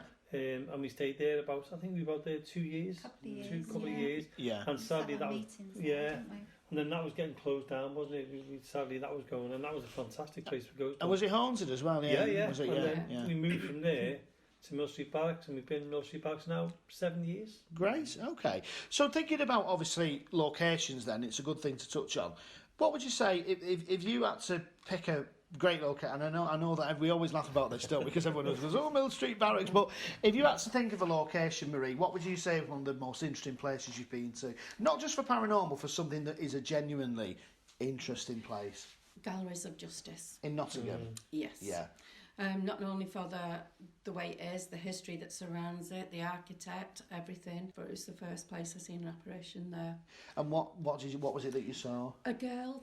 Everybody in the group was saying, "Oh, there's a girl in this room, and I'm going, "Oh yeah, well, you know, as you do, yeah, show it, prove it," and they're all saying, "Yeah, we can sense a girl." Yeah. And then they were all over. I'd say they were about 20 foot away from me. Yeah. Because it was so large, that room. And we was in the lower ground where they do all the washing and everything. They had the big tubs on the floor, that sort of thing in the washrooms. And then I'd just seen this girl going past, all in grey, long blonde hair, just I'd say to about waist length. And it was then, and I've just seen it. And then you close your eyes and you reopen them and you think, still there. And it was just going in front of me and then disappeared through the wall. And was you, you know, obviously Jane was on about when she saw the thing at Bagel. Was you scared or was you not? No. Not been scared at all. Yeah. But it was only dawned on me the next day that when I told everybody that, oh yeah, she was walking through, I realised she had no legs. So it was she only was just afterwards. kind of, so it was only from the waist up I could actually see, but that only dawned on me the day after. I've been to Galleries of Justice as well. Yeah. I don't know if I went the same time as you, but might have done. I can't remember. On the coach, but yeah, no, we didn't go on a coach. I stayed over, coach, but that's why I heard a growl because we went down to the very basement, past the condemned man's cell. Cell. There was Is like that where the pit. church? Yeah, it was the chapel church. thing, yeah. It was like a little chapel, and then you go down into like an area called the pit, Yeah. and between the chapel and the area of the pit is where I heard a growl. Yeah. Really? Yeah. Like it a was, brrr kind of thing. yeah, or- it wasn't human. Was it not? No. And gosh. that freaked me out. And I stayed in a hotel that night, actually, because we didn't go on the coach. And I heard a little girl laugh in the room in the morning Oh, in the right, early that's hours. And I don't know whether... I would have been through the it roof. was in the room. I swear it was in the room. Yeah. It was a little giggle of a girl. And I don't know whether I'd brought something back with me. I was worried that I'd brought something back. Or, but that was a good place. And also in Wales, there's a place called in Llanbedr. It was called the Maze Artra. Did you do that, Jamie? You didn't do No, I Maze just Artra. missed out on that one. That was a really interesting place. Yeah. Because there was an old air raid shelter, and it was just really, really atmospheric. Yeah. We used to go there quite a bit. Did you go into the air raid shelter? Yeah. And there was also actually a tree that was meant to be cursed by some sort of witch. It was like a story there. Yeah. So it was just an eerie place. John, what about you? Limited, really. I visited a few places quite a few years ago. Been to the Skirrid Inn in South Oh, Wales. yes, of course. Yeah. Yeah, it's not far from where I used to live, Yeah. where I'm from. Probably there was a military barracks as that when I was serving. 16th century, the walls were about 7 foot thick. There were stories that the French slaves that were used to build it died Really? and walled up within it. See, that's quite interesting, obviously, because when we talk about Mill Street Barracks, which obviously is used by the Sea Cadets now, isn't it? But was built as a volunteer drill hall and army building. It must be interesting to be in somewhere like that that's so historic. But obviously, you're working anyway, aren't you? You know. Yeah, and to be fair, you don't really think of it that way. There's only when so from a male bravado point of view. Yeah. Even if things happen, not many people talk about it. Of course. So when somebody comes up and tells you a story, especially when it's about a story of the room that you're living in, and sometimes you're there on your own at night, it kind of shakes you a little bit. And what kind of stuff did people experience there? Lights on and off. Yeah. What's that syndrome when you kind of wake up from a dream but you can't move? You're paralyzed. Sleep paralysis. Sleep paralysis. Yeah. Or night terrors. Quite a bit of that. Seeing people in the room. Yeah. Noises both sides. So for me it was a bit freakish for me, coming from a guy that wouldn't usually be scared of anything really. So that was quite an experience. Be a great place to investigate, wouldn't it? Liz, what about you? I would say the Student Theatre in Wales. It holds a lot of memories for me. I've been there a few times. Brilliant history about the place, the mining and so on and so forth. But a whole lot of other things went on in there besides. And it's I don't know, there's just something that draws you in there. The actual hall, the theatre itself, it's absolutely fantastic. Yeah. It sort of takes your breath away. Yeah. Do you It's remember absolutely when beautiful. then we were doing the walkie-talkies and we had the voice come through and Yeah. it told us to get out. Get out, yeah. Did it on the walkie-talkie? Yeah. Do you remember it? Was it you? It was me. Well, at least you. When was the last time we went there? It must be 4 years ago and you've not told us that. Well, it was nice having Jane in the group, wasn't Well, it? at least you know what we've been talking about debunking things, haven't we? And it might have taken 4 years, but you've debunked it I now. remember Catherine. I was with Catherine. We were just upstairs and we just thought we'd play a trick. We did it. For years I thought that was unbelievable. That at least we've debunked it 4 years on, like. I have to say, sorry, There go was on. one particular time, and I was there, and we had two. One was a historian with us, and one was a skeptic. Yeah. And I had to do this piece on the stage, and the historian, she was also, and the skeptic was very skeptical. Yeah. You know. So the point, it was making me nervous, to be honest. Yeah. And then once all started and that, and we were around the table, and next minute she started going all rocking and woozy. Right? And the historian or the skeptic? The skeptic. Oh, right, okay. And she hit the floor. Yeah. She passed clean out. And then we got her off the stage, lifted her, and she was hysterical. And we had to get her out. Next minute, the historian went as well. Now, they were warned that spirit do that to people at times, Yeah. And she actually changed her tune. She said she's never felt anything like that in her life. It was horrible. And was she injured by it, or was she all right? She was all right. She felt very sicky and dizzy kind of thing. She wasn't feeling good. She wouldn't come back in. So what's your opinion on what actually caused that then? The spirit that are in there, they will drain you, Right, and they rush into you and things like that. There's a lot going on in there. So it's almost kind of overwhelming. Yeah, it is very overwhelming. In that sense, yeah. That's quite creepy, really, isn't it? Jonathan, what about you? I like the old theatres. Especially when you can see where they've not, the way that they were, old buildings like that. So many. There's loads, isn't there? Yeah. There's quite a lot. Well, I think the good one we done was the Plaza in Northwich. Northwich Plaza, yeah. And the tickets office where you gave James the fright. You did? Yeah. Give me a really big fright. And where you fell off the stage. I've got to mention that as well, haven't I? Well, when you go there, it's a theatre. And I mean, it's got a lot of history to it. Yeah. But when you're in that ticket office part, it was really strange. It's just, I think that back part of the stage, it's just so different to the rest. So, Jamie, 10 years ago's quest. Yep. Now, you've learnt a lot of things, obviously, during that period of time. For anyone listening who thinks, you know what, I'd love to set up my own paranormal group, what would be the tips that, for somebody who's done it, what would be the tips that you give them for that? Go with other groups first. Don't just do it. And learn from them, because they're the ones who are experienced. Yeah. So, you can learn a lot from... We're still learning from other groups. We're friends with groups, Axiom and a few others. Yeah. And we've learned a lot from them as well. And we're still learning every single time we come on a ghost hunt. So do your homework first. Don't just jump in at it. And check you've got to have insurance, for liability. When you go to a place, make sure that the place is safe. Yeah. Make sure you've got the right amount of people for that place. Don't overpower it, because the more people you've got, the less chance you're going to get anything. If you're going to be a business, look into it properly, and respect whatever you do. When you do a ghost hunt, be respectful as well. James, thanks very much for doing the interview there. It sounded strange, with this show and me and you were on it, and then you're interviewing me. It was weird. It was a bit. You know what though?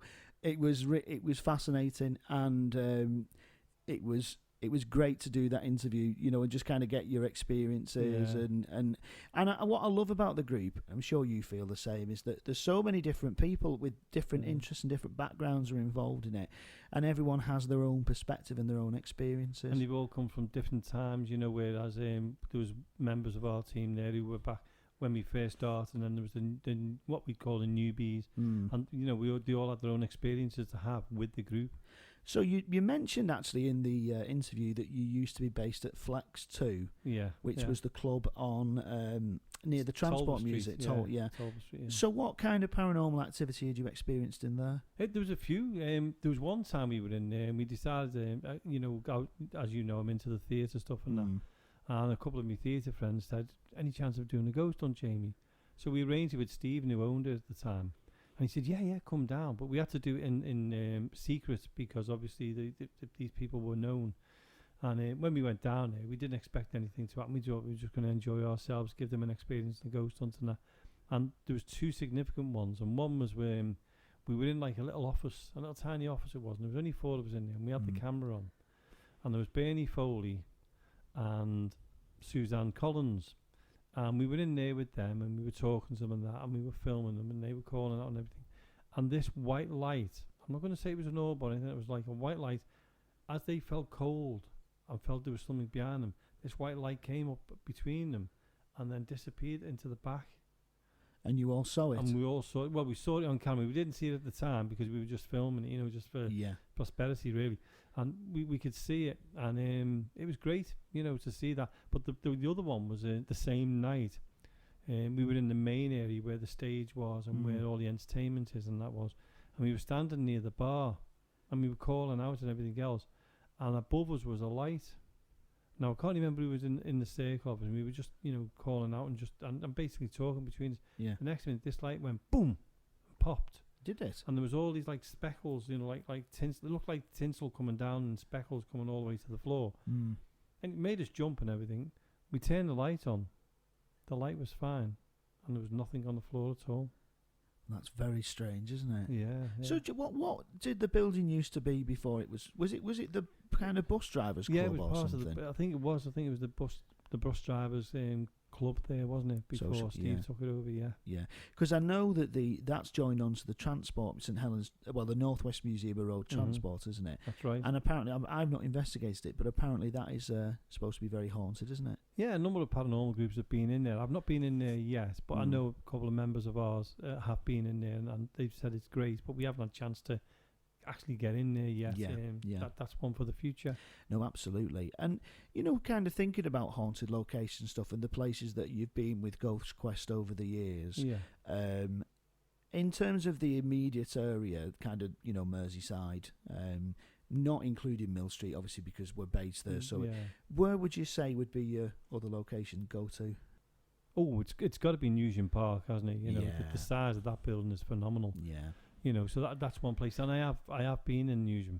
When was the first? How long ago was it when you first investigated Newsham Park? It must be about 5 years ago. It was with a friend of mine, Don Phillips, and they were doing some filming there for one of his programs he was doing, and he invited me down. So along I went. It's an opportunity you can't miss, and it was a fantastic night. The experience I had was up. I couldn't explain which part it was, but it was the children's area.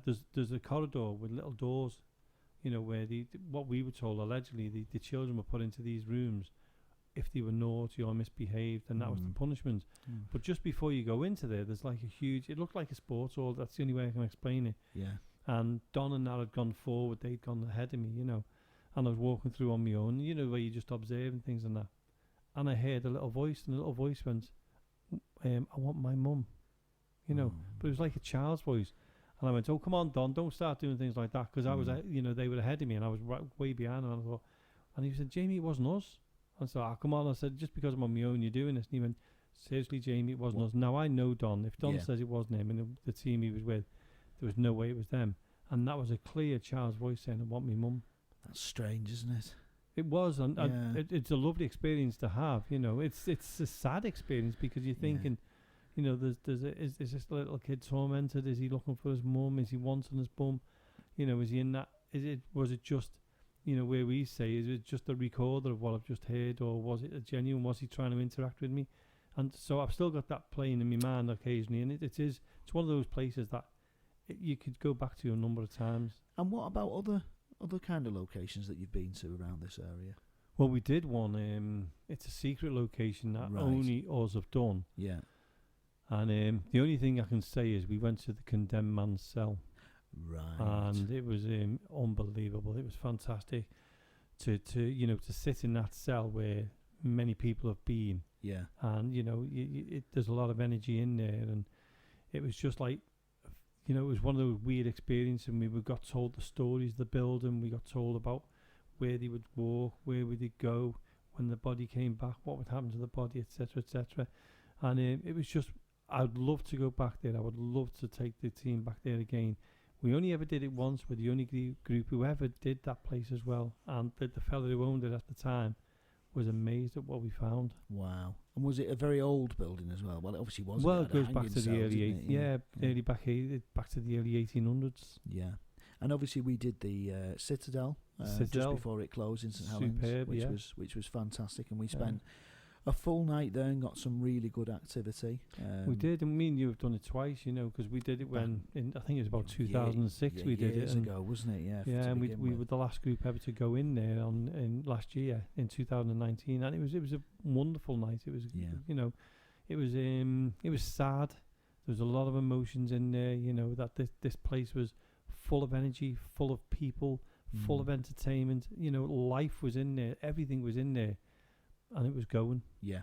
The sad thing, it was going. Down. Yeah. And the only remains in there really are the spirits what live there. Well, that's the only people who are in it at the moment, really, isn't it? So what kind of can the listeners look forward to over the next coming shows? Because obviously this is the 4th show tonight.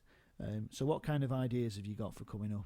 Well, we're going to be talking about what's on YouTube. That'll be a good one because, as you know, there's a lot of paranormal stuff out there. And also we'll be talking about books. You know, we'll try and contact a couple of authors and talk about their books, what are coming out. Yeah. And also, you know, whatever people want us to talk about, if there's people out there who want to come, you know, make contact with us and let us know, we're quite happy, you know, we're open to their ideas as well. Yeah. So they can catch us on. Go on, James. You put me on the spot now. It's the other way around. You can get in touch with us at info.accessparanormal@gmail.com. That's the email address. And we check that. And we're in the process at the moment, aren't we, of setting up our YouTube channel. So what that will mean is that there will be, you know, you can re-listen to the shows again. But also one of the things we want to do is, because we do, when we go out and we've done invest to record, we've only got a certain amount of time, so we have to cut everything down an awful lot, don't we? So what we're hoping to do is be able to put, you know, the full investigations on there for people to listen to. And also, you know, the guests that we've had on, you know, we've had some fantastic interviews, haven't we? Yeah, you know, I've been organising other interviews later on. Even people from abroad. We've got in the line at the moment. I'm in touch with a paranormal group over in Georgia in America, and also a paranormal group over in Australia. Wow. But we've got to try and with the time zone. There's like a 5-hour or a 9-hour time zone, so we've got to work it out that we're awake at the same time as them to do that interview. But I'm looking forward to them, you know, to see what they do over there. That should be really exciting, shouldn't it? Because I think, you know, we're quite lucky, aren't we, where we are, because we've got all these historical buildings. And I know that one of the things I've kind of picked up on from particularly watching the you know, the American paranormal programs is obviously a lot of the buildings there don't go as far back as some of ours, but the actual history of the land is you know, there's still a lot of history on the land that goes back many thousands of years. So the spirits that they seem to encounter are a little bit different to us, where we're kind of, you know, a lot of places have got grey ladies and, you know, old lords and all sorts of things like that. Yeah, and you know, that's American, and then you've got the Australians. Now the Australian is basically a new country, really. There's places there that have never been touched. Yeah, of course. So it would be interesting, you know, and they're working in some kind of heat as well, you know. Oh, yeah. And I've watched a couple of paranormal groups on YouTube, you know, and had to watch what they're doing over there. And it is interesting, you know. We all do similar things, but we also do things completely different. Yeah. Now, on Tuesday, we did the interview at our meeting at Mill Street, and after that, we decided we'd do a little mini invest, didn't we? We always have a little bit. When we get the chance, we always do a little mini invest after. And we encountered if anyone listened to the first show, you'd have heard myself, Jamie, and Marie encountered a shadowy figure in the main kind of room of the cellar, didn't we? And on Tuesday, we was telling everybody about it, Jamie and I. We went out there and we saw it twice again, didn't we? We didn't expect it to happen again, and it did. We were in the middle room first, and we were doing the normal calling out and everything else. And although the atmosphere changed and it went darker and darker, you know, it calmed down again, didn't it? So we decided to go into the main entrance again, you know, the main part of the cellar. And lo and behold, we were there, and the shadow, well, first of all, I think a couple of us went first, and the shadow came. Then we came out thinking, oh yeah, here we go again, you know, and was it just a shadow? Because there was a few more of us this time. So we stood on either side and we done the call out, and all of a sudden, unexpectedly, this shadow came right between all of us. Yeah. And we looked, we were surprised and everything else, but then we tried to look at the logic side of it. And John in our group, John Dagger, he you know, he was saying, is it something on the light? Is it this? Is it that? Well, John actually sat and looked specifically at the light, the emergency light fixture, to make sure that there was nothing going across it that could have caused it. No. And when we did see it, he said he was watching it at the time, and he said there was nothing. There was nothing there that caused the shadow. He couldn't explain it, and he actually went up to the light as well. Yeah. But when that shadow appeared, we weren't even looking for it. We weren't calling out. We were just standing there, and all of a sudden, it just came, and straight between a lot of us, Yeah. you know, and through, and was gone. It was very strange, It, wasn't wa- it? it was. I didn't expect it to happen again, because you don't. So Yeah. that's like the third or fourth time now, because as I was saying before, and I've said it on the radio before, is I went in there on my own, and I was doing a little walk about, you know, on lockdown, making sure everything was okay. So I put my phone on to give me that little bit of support, you know, my mobile phone, and did a little bit of a talk and a walk, and I got the shadow over me, and I just thought, was it me? And I thought about it. Then it happened again. Then it happened again on Tuesday night. So there must be something there that's doing it. I honestly don't think it's an insect. I don't think it's a moth. And even the suggestion of a bat, there was no way a bat. We would have seen that many a time. If there was, if there was a bat in there, you'd see it flying around. But the thing I thought was strange is that it moved in a way that it was almost like a kind of like a blob, really, wasn't it? That moved up the floor. But it's amazing that we've managed to see it three times. Well, three times now between us, isn't it? It was. I mean, don't forget, we've been in lockdown for a long time, so groups are only just now able to book the place. So you know, the activity's now picking up, and hopefully it'll continue. Another interesting point with that particular piece of activity is that obviously Paranormal Lockdown visited Mill Street. That's right. But 2017, was it? I think it was around 2017, 2018. Yeah, and that's with Nick Groff and Katrina. Yeah, and you was, you know, you featured in that show, didn't you? That's right. Yeah, nice to mention that one, James. Yeah, no, I knew his experiences. But I'm pretty sure that didn't Nick get something in that same area as well, where we've seen the shadow? He did, and he actually slept in the middle room. Yeah, and because when I was there with them, and he was saying, "Where's the best place to sleep, Jamie?" Well, I was thinking of the most scariest place for him. And I was going to put him in the end room, but you know, we ended up with him in the middle room, and Katrina ended up on the top deck. Yeah. And he said, right, so what I'll do is I'll go in there, and he had these big row of lights, and I said, well, what are they? You know, because I've never seen them before. So he said, well, we lay these out, and if you put your hands over them, they light up. So I said, brilliant. So he said, I'm interested to see how that goes.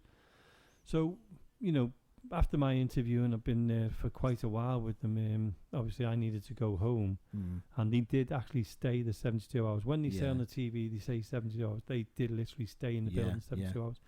And he put these lights out, and as anybody's seen, if they've seen the TV program itself, the lights lit up. Wow. But before that, he saw the shadow go outside. Now, at the time, I did tell him little bits and pieces, but I didn't tell them too much, because obviously that's putting power of suggestion. Yeah, of course. And you know, I didn't tell them about anything like that, really. I didn't say nothing about the shadows. I did take them on the tour of the building, told them the history of the building, and then, you know, obviously my dad was in there and that. Yeah. But I didn't really want to tell them too much about what was in there, because I wanted to see if they picked it up, and they did pick things up. And what they were saying to me when I was in there, and a lot of it, some of it wasn't put on the TV, and little bits was. And when they were saying things to me, and you know, I could say, that's happened. That's happened. And some of the names they brought up is, that's been brought up. Yeah. You know, about the dog, Bruce, you know, he brought that up. He wanted to take the dog home, actually, but that was not going to happen.